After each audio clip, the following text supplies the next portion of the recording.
Welcome back, everyone, to Hearts of Iron 4, and we are back to Mittelafrika, where we are going to explode. If you want to know how to explode as Mittelafrika, I have a video on it. But yeah, essentially, what we're going to take a look at today are the focus trees that, or rather, the countries with the focus trees that pop out of Deutsch Mittelafrika, of the many. So the first one is going to be Garganze, or Katanga. So, essentially, Katanga is like a region in southeastern Congo, the Belgian Congo IRL. Now, what we're going to do in this video is just play a couple of months with each one of these, and then talk about the focus tree and what I think a little bit. So Katanga over here, as you can see, is a pretty large region. And it's like the place where most of the mining industry in the Congo is. So of course, that being like the most famous thing for the Congo. For some reason though, there's only 12. Why do I not see resources? Okay, now I see resources. Now I don't see resources. It seems to be bugged because I'm still, new. And yeah, so Garganze, every one of the African miners, by the way, starts with no technology, so that's kind of annoying. You just have to get yourself some technology right off the start. And yeah, essentially, you start off at war with Zambia over here, which has a flag that's pretty German, and the guy has an Askari hat here, so he's probably an Askari, but we're gonna kill him. So Garganze, the whole shebang about this guy is that like essentially there's Belgian interests over here. So this of course is part of the old Belgian Congo. Mittelafrika did not really take away that because they were not taking away people's, or rather countries, as actual representatives on the ground. They just took control nominally. They painted the map, but the administrators over here, the colonial administrators, were all still Belgian, and the armed forces, they were all still Belgian. So as you can see, we've got Belgian generals leading our forces. Now, there are two paths you can go, two main paths. One of them is more interesting than the other. So we're going to see. There's one way you can continue to be essentially ruled by the colonial elite, the Flemish Wallonians, as they are known in KR. Actually, let's just speed it up so that we can get through a few events already. And the other one is the path for the Mwamis, or I'm not sure exactly how to say that name, authority. And that is essentially is the native uprising. So this guy. So you can either have Rickman's government or the regime of the Mwami. And Rickman's government is the authoritarian version of the colonial rule. You can also have a liberal regime, but the other one is the Mwami loyalists. So essentially you're going to get this event, right? And it's essentially because there's this town, Hermannstadt, that's where most of the Belgian mining sort of industry was located. And you can see here, essentially in Bunke up here, you have that the Mwami, this guy, has deposed the Germans and declared, the Mwami kingdom, or, Garganze. You can either have the colonial administration flee, which is going to reinforce the authority of the Mwami, or you can have the Flemish Wallonian administration staying put, which is going to initiate a whole series of events, which is going to be essentially just describing what is happening in Hermannstadt, because there's essentially like a fight, and you end up that the Mwami still is the head of state, but the colonial administration rules. So there's then two paths that you can take. One of them is essentially like you're a crazy, white man's burden kind of colonist, and the other one is well, you try to develop like the country to be kind of independent and to have a relatively stable society. So one of them is like massive, nasty colonialism, and the other one is slightly less nasty colonialism. We're gonna take the mass evacuation of the colony, which leads down. Well, I believe there's also a path in this one that leads down to the possibility of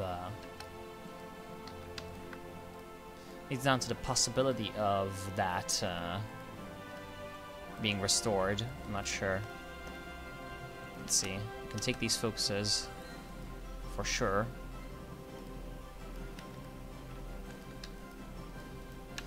Yeah, in the meantime, yeah, Riots of Hermannstadt, they will be independent. Yeah, and you get some pretty nasty modifiers, as you can see. Bad construction speed, bad factory output, and the loss of Western intellect. So essentially, you do not know how to do anything. And your ministers are all, of course, natives. But the focus tree that you have is essentially all about reclaiming all of that. Now, there's one thing I don't really understand. There is this option, okay? That you can either expel foreigners or invite foreign advisors. To invite foreign advisors, you need to be a subject of another country. Now, I have no idea exactly how that's gonna happen, because you'll see. One of the problems that Garganza has is that you need access to the sea if you're a colony, right? Because, you know, if you're a colony, your whole shebang is that you're gonna be trading with other people. And, well, the whole big thing about this middle part of the focus tree is how you're gonna get, essentially, how you're gonna get access to the sea. And for that, you need colonial rule to be reestablished. So that's where you're gonna get to be a subject of either Portugal or Germany, or in this case, Zuidwest Africa, which is the remnant of Mittelafrika, so that you can get a port. So with Portugal, it's Luanda here, and with Zuidwest, it is, you know, Swakopmund. Or you can ally up with Congo and have Boma. So these are these three: Boma port, the Dar es Salaam port, if you have decided to go with Tanganyika, Barotseland, if you have decided to go with Zuidwest Africa. Barotseland is this little country here. Or with Portugal, Luanda. So you're gonna get a lot of economy stuff there, and I like how there's uranium mines. Our master will get the same benefits, so you're gonna blow people up with nukes. It's always great. Glorious. And yeah, so the left one is essentially you're gonna be trying to restore, in a way, kind of like the Free State of Congo. Except your overlord is going to be Portugal and not, of course, Flanders. Although you're going to get some support from Belgium. And the right one is you're going to try to help restore Mittelafrika along with Zuidwest Africa. So you're going to be a strong little thing in the center. Now, that's all fine and dandy. The more interesting one, in my opinion, is being the native, because you're not a subject. But for some reason, this one requires you to be a subject, even though you cannot be a subject. So that's just one thing I don't exactly understand about the focus tree. And the rest of it is essentially about, like, how you're gonna... Oh, well, looks like... Are they gonna... No. Good. Looks like we can steal these guys' land. Aw. Shit. I sure hope that Nyasaland does not take that. Good. So we actually got pretty lucky. Last time I played this kind of war, this did not happen. So, I think we're gonna occupy them. Because, they don't have any factories. That's annoying.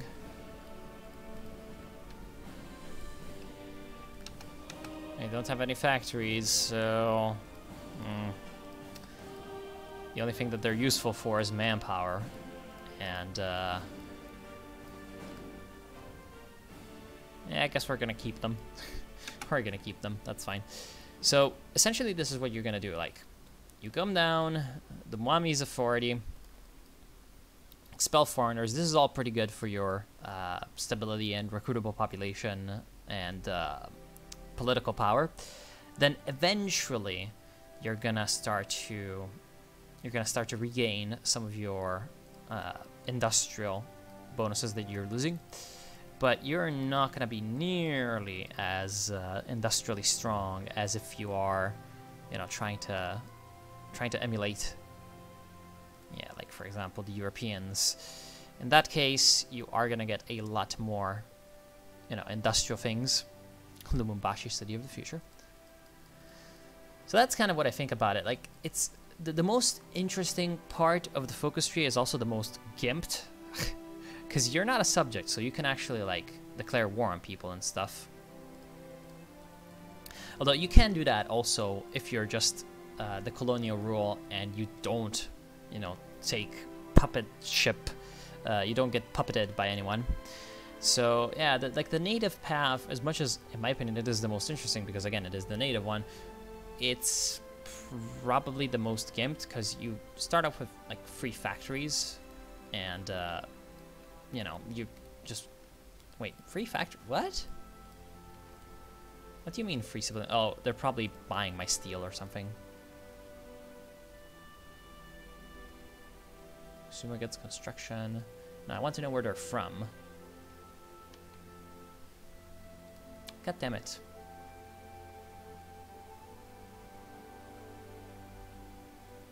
Civilian factories from occupations free.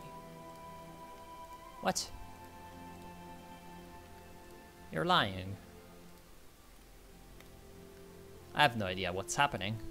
I have no idea why I have those. Anyway, so yeah, you just go down this and you get a lot of bonuses, all of that, and it's all about like, you know, how are you gonna deal with everything? So that's good. But again, I feel like it could be better if only it wasn't as gimped, and you had, you know, a little bit more of an option on how to expand. But that's not that difficult. You can just like justify war goals on people. It's not that bad, especially because, you know, with expel foreigners, you get political power, so you're gonna have enough poly power to, you know, justify up a war or two. And that's basically that. You get some pretty decent ministers right off the bat, so that's not bad. Stability, a bit of a problem, but can deal with that. And yeah, so that's them. Let's quickly go ahead and load over Garganza if I am... There we go. If I am choosing the colonial path, so that you can see that. So earlier on I ordered the mass evacuation, because right now you're still technically trying to play you're still like the colonial administration, and then you can say, well, the Flemish Wallonian administration stays put. And in that, you're gonna get a bunch of events about how essentially you're, you know, you're alone on the Dark Continent. So like everyone is digging in, and there's like a mini war within the war going on over, you know, Hermannstadt and power over Katanga. And so you're gonna see what happens there. So as you can see, we can't take any focuses yet. In the meantime, you're still fighting. Oh, I clicked that away. Rip. I'm sorry. That was literally not expected. So you're just here. You're fighting it out with Zambia, which is, you know, a war that you always are in, no matter what. So there's a siege of the city, and just a bunch of events are firing all throughout. The battle for Hermannstadt, you know, and yeah. So basically, the Mwami's army is assaulting the city, and then he falls back. The future is looking bleak. You lose some manpower, but you're alive. You're the colonial administration, and as you can see right now, you still have every minister being, you know, European people. Yeah. In the meantime, I'll just, yeah, the assault recommences. He comes back around, but, you know, yeah, you're just there. So essentially, at last, the Mwami, seeing no other solution than to offer a ceasefire to Pierre Ryckmans. Upon agreement, he offers the colonials the right to retain their autonomy and power over the city of Hermannstadt, control over the mines of the UMHK, which is like the mining concern, and a continuation of the pre-collapse policy as long as he is allowed to rule the Yeka kingdom from his seat in Bunkea as he pleases. So essentially, your state is like a kingdom plus like a colony. So you're both a kingdom and a colony. And really now, for some reason, yeah, okay. End of the siege, colonial rule is restored. So you have some problems as the colonials as well. They're member of the Free State, which is of course the Belgian Free State, so, you know, lots of bad things happening there. Desertion crisis in the FP. The FP is the Force Publique, the militias, essentially. And then no sea access, so yeah, 50% less consumer goods. So colonial rule holds on. And here you have free options, right? So you can either send a trade mission to Portugal, and that's going to send you, you know, submission to Portugal, which is from the pink map negotiations, but that's only if Portugal completes the pink map, which is quite far down the focus tree line, and it requires everything here to exist, so the AI usually does not go for this. So that's kind of gimped from the start. And yeah, the other thing you can do is just say access to the sea and support the Manikong. And that way you're going to get an option to declare war on Le Congo. So let's actually do focus.autocomplete so that I can... I wish that I could do focus.autocomplete only for the player, because I'd really like not have the AI do that. You can also, by the way, take both, as you can see. You can take all three, in fact. So I'm just gonna showcase what happens with this, and no, I don't particularly care about that. With this one, I guess I'm gonna take it. And yeah, this one reduces the desertion crisis of the Force Publique, so that's that thing. Because right now, yeah, not a lot of manpower. Congo gets, you know, a non-aggression pact review. So that is him, and he's fighting the Kivu clique. So one thing that you can do, obviously, as you saw, is help him out. You get a treaty with Sud-West Africa, and they reluctantly recognize your sovereignty. And it is clear that once they become more powerful, a formal request to rejoin Mittelafrika will be made. The Portuguese refuse, blah, blah, blah, blah. So that's just, you know, a little bit of extra poly power if you get those, which is kind of sad, to be honest. All these trade deals events in Kaiserreich, you know, a lot of countries have those, but they never really result in actual, like, you know, trade benefits or economic benefits. So it's kind of like, you know, it's kind of derpy, actually, because it would be a lot better, in my opinion, if it actually did have economic benefits, because it would have more of an incentive for you to actually take those. Yeah, whatever. Kill these Zambians once and for all. And then, yeah, you can join the Congolese Civil War, which is going to declare war on Kivu. If Congo controls, you know, everything here, you can take the Boma port because, you know, Congo now is stable, and so you can trade for it. And you're going to get some basic infantry equipment sent to Congo, which is a bad idea because you don't have military factories, so you can't produce your own. That's always bad. And, like, in my opinion, the left-hand side on this one is much better because you get Flemish Wallonian military support, which is, I believe, like a garrison division, if I recall correctly, although I might be mistaking that for something else. And then you get like civilian factories and infrastructure, and then you can like kind of subjugate Congo in a way. So that's pretty good. And you just get that awesome uranium thing. So that's good. Whereas on the right side, you can get some, like, I don't know, steel, supply consumption. You become a puppet of Mittelafrika, or you get annexed by Mittelafrika, aka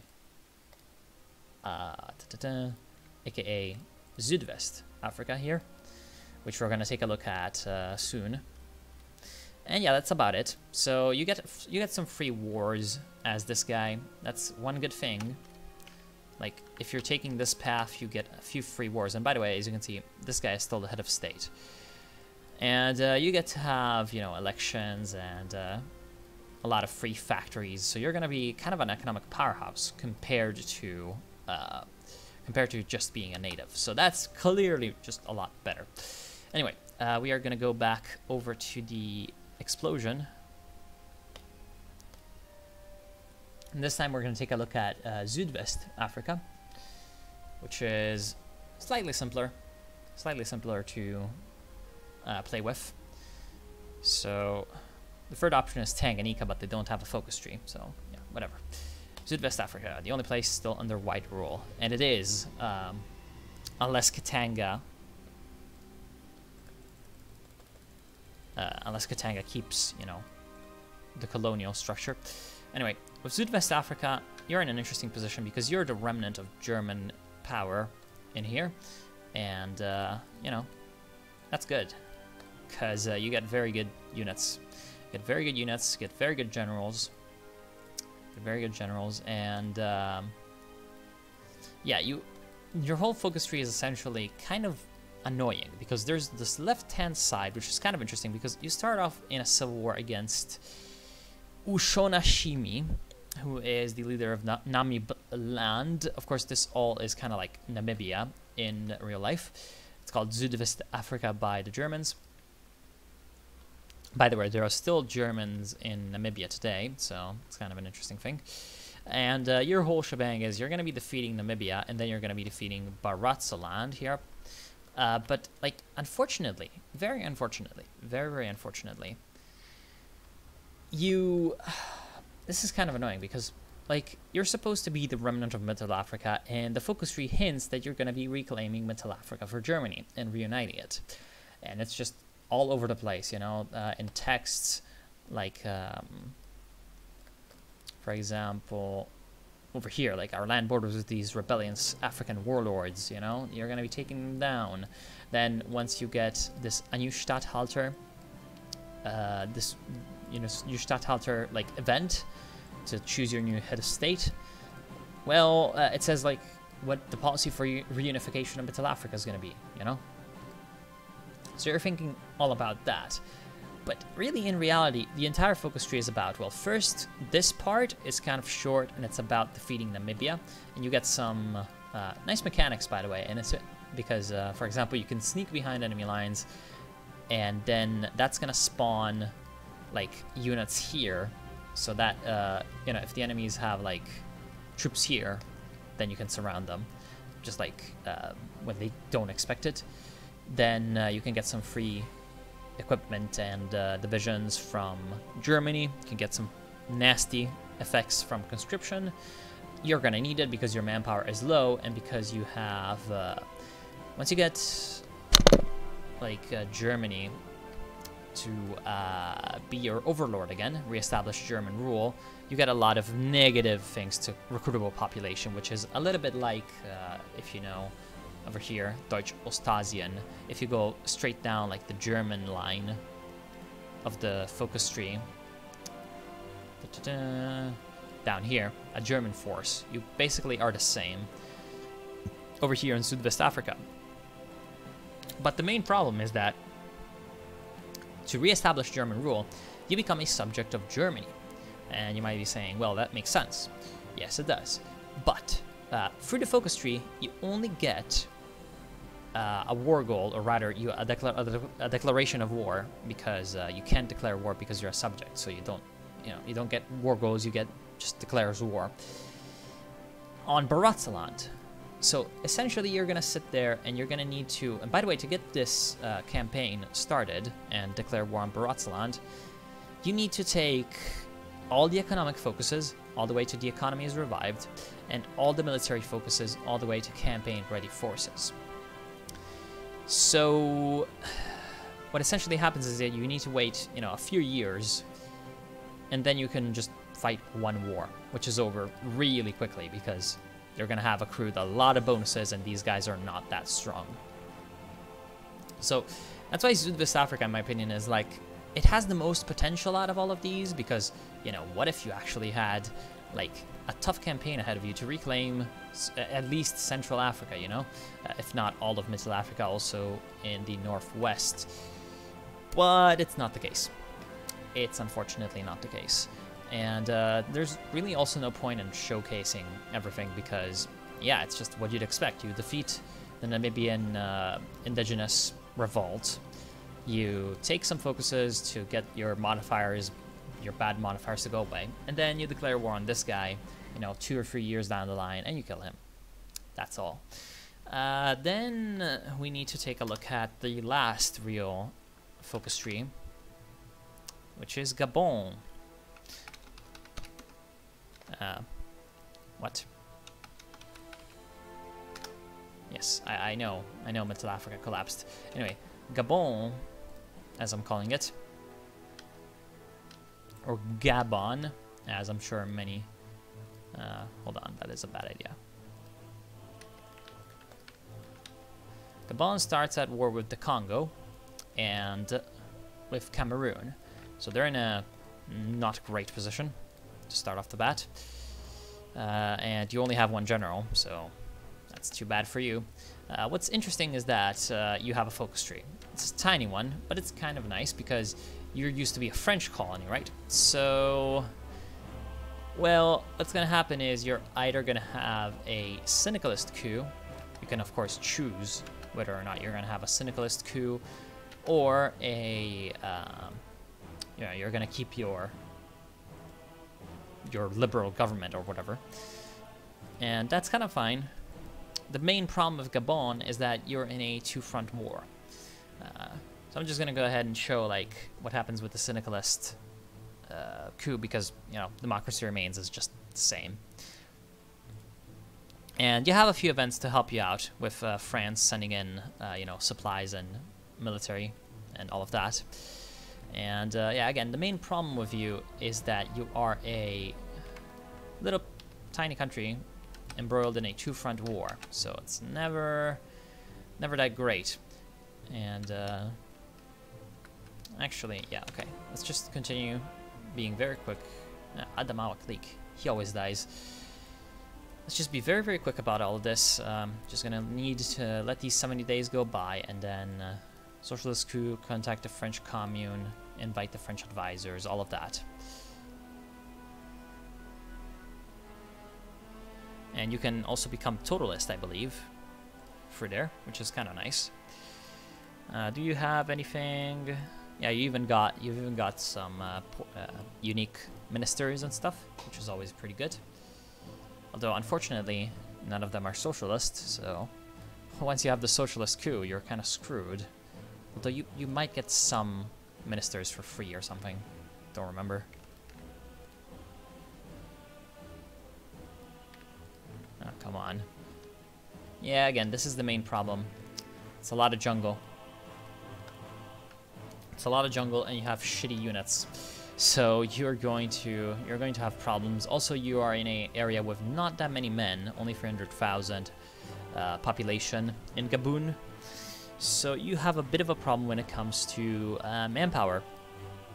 It does not help that right now Cameroon took like Zudnoy Cameroon, which is also a core state of ours.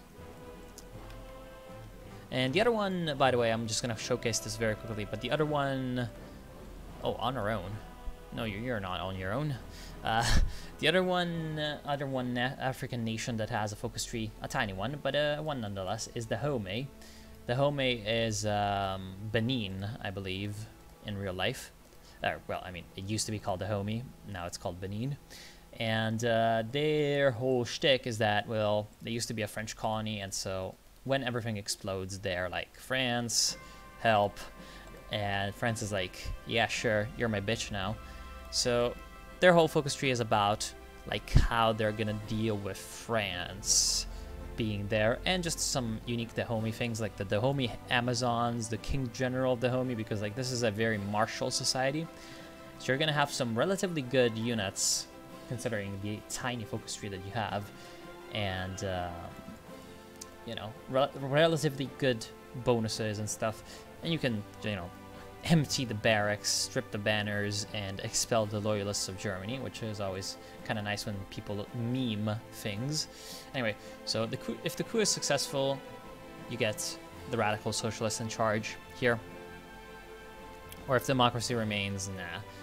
we're not going to take democracy remains. We're going to have a syndicalist coup. So you're the commune of Gabon. Charles Chorere is your leader, and you actually do get some radical socialist ministers that you can. Wait, what? Minister is available for this government type? Of course he is. Come on, radical socialist. Anyway, we're gonna take autocomplete so that I can show you everything. Come on. What do you mean? Oh, never mind. I need to. Right, it's this one. Because this one needs to have. I believe you need to have finished. You know, you need to be at peace or something to take these focuses. So there we go. Or no, wait. That's actually you get that maybe a little bit later. I'm not entirely sure. Okay, thank you. Just got some militias for free. Because, you know, you get a recruitment campaign. France does not help you because they're dicks. And contact the French Commune. Oh, so you can actually join the International as well. But you do get some fighters. And what's kind of funny is that I had that happen to me even in the game where I played off camera.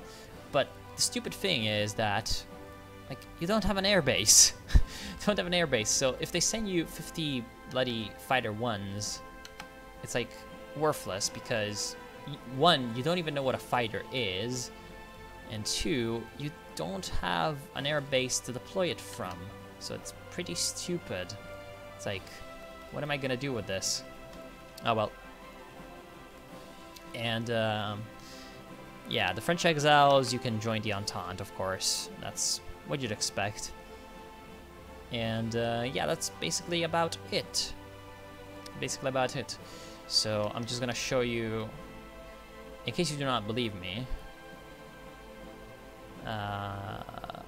Right. In case you do not believe me, I'm gonna show you why I say that there's a problem with Gabon, and that's due to stalemate.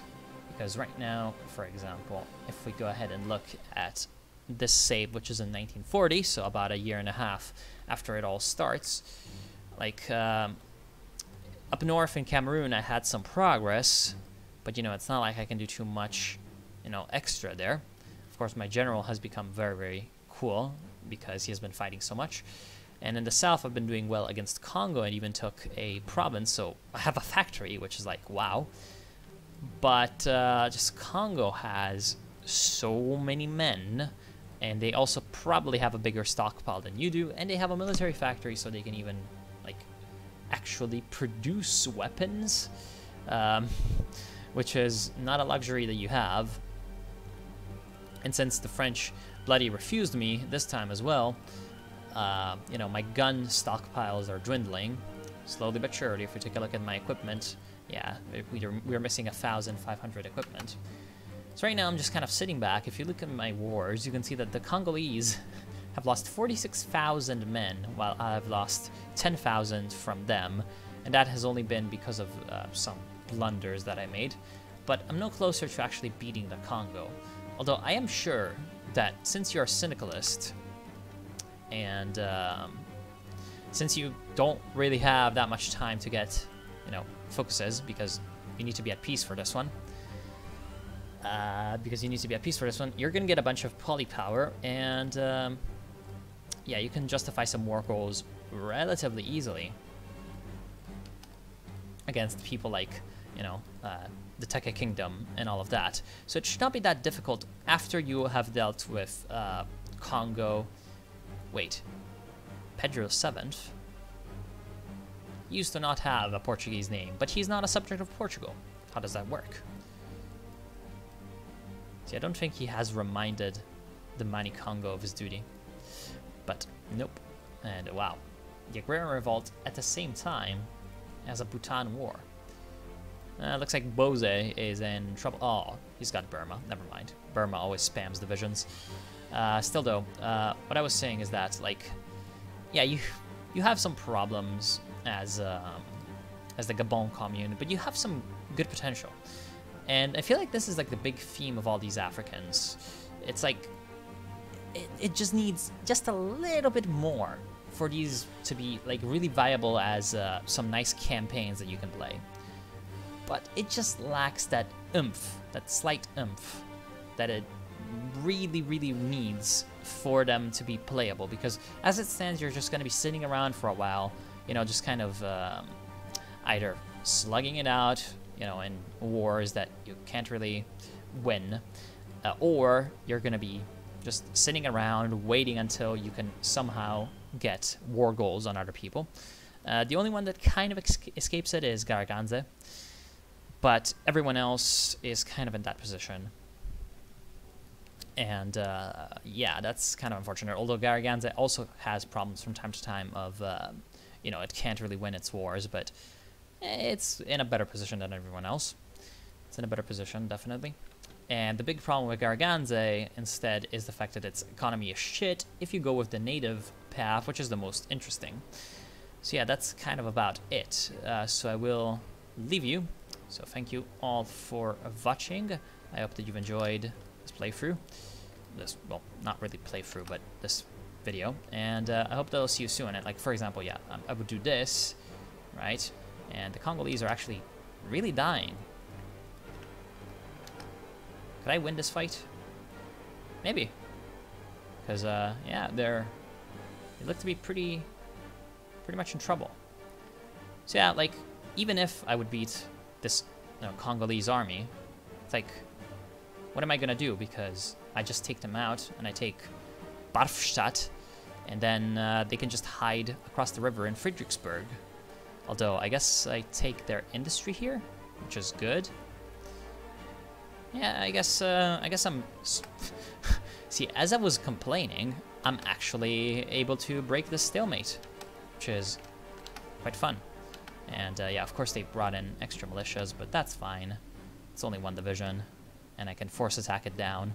Still though, this is causing me major casualties. Not good. It would be better if it wasn't bugged, and it, you know, gave you... It gave you the possibility... How does this... Oh yeah, right, okay. And it gave you the possibility of actually scavenging, you know, supplies. That would be great, but that does not work in Kaiserreich for some reason. It does not work in the latest patch at all.